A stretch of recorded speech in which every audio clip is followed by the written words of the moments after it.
Hey friends, welcome back to my channel. তোমরা সবাই কেমন আছো? যে রেডি হয়ে এখানে আমরা সবাই বেরিয়ে পড়েছি আজকে মামামের প্লে স্কুলের অ্যানুয়াল প্রোগ্রাম ডে। তো সেই উদ্দেশ্যেই আমরা সবাই মিলে বেরিয়েছি। এই যে এখানে মা, আমি, আমার বেবি, সামনে বসে আছে আমার হাজব্যান্ড। এটা ওর সেকেন্ড স্টেজ শেয়ার, কারণ এর আগে অনেক ছোটো বয়সেই ওর স্কুলের প্রোগ্রাম করেছে। তো আজকে অ্যাকচুয়ালি ওর রাজস্থানীর সঙ্গে একটা ডান্স আছে। আর অডিটোরিয়ামটা যত কাছে আসছে ও তো কিছু বোঝে না, ওর থেকে বেশি টেনশন আমার হচ্ছে, কেন ও কি করে ড্রেস ক্যারি করবে, কি করে ডান্স করবে। এই যে আমরা হলে চলে এসেছি, যে পাপার হাত ধরে একটু টুকটুক করে হেঁটে চলেছে।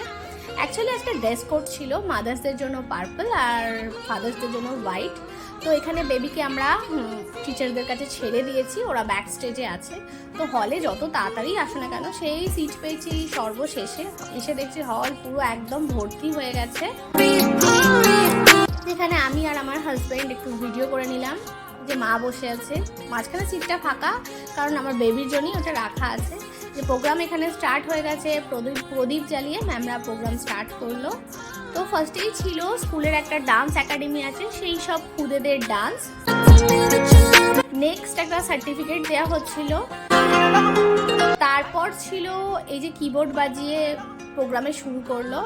তারপর এই ছোট্ট ছোট্ট বেবিগুলোর ডান্স ছিল, ওরা বিহু গানে ডান্স করছে। এই প্রোগ্রামটা হচ্ছে আমার মামামদের, এটা হচ্ছে রাজস্থানীর সঙ্গে ডান্স। তোমরা বলো ডান্স ভিডিওটা কেমন লেগেছে।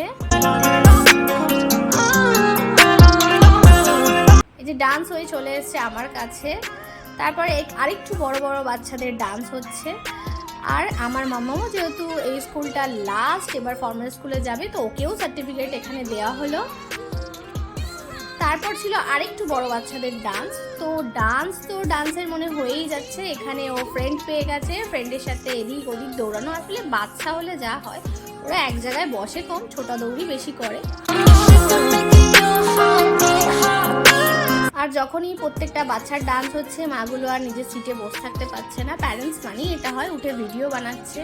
আর এই প্রোগ্রামটা ছিল প্রত্যেকটা দেশের সাংস্কৃতিক অনুষ্ঠানগুলোকে তুলে ধরা হয়েছে। তো সর্বশেষে প্রত্যেকটা দেশের পতাকা নিয়ে বাচ্চাগুলোকে এইভাবে স্টেজে তোলা হয়েছিল। যে প্রোগ্রাম শেষ হয়ে গেছে। আর প্রত্যেক বছরের মতো এবছর বৃষ্টি আমাদের পেছন ছাড়েনি, আমাদের ক্যাব চলে এসছে, ক্যাবে উঠে গেছে, তাও বৃষ্টি থামেনি। আগের ইয়ারও ঠিক সেম হয়েছিল। আর বৃষ্টি শুধু ওই হলের ওখানেই হয়েছিল। এই যে ফিরে এসে আমাদের এখানে দেখো পুরো শুকনো, কোনো বৃষ্টিই হয়নি। তোমাদের যদি ভিডিওটা ভালো লেগে থাকে, লাইক শেয়ার সাবস্ক্রাইব করে আবার পাশে থেকে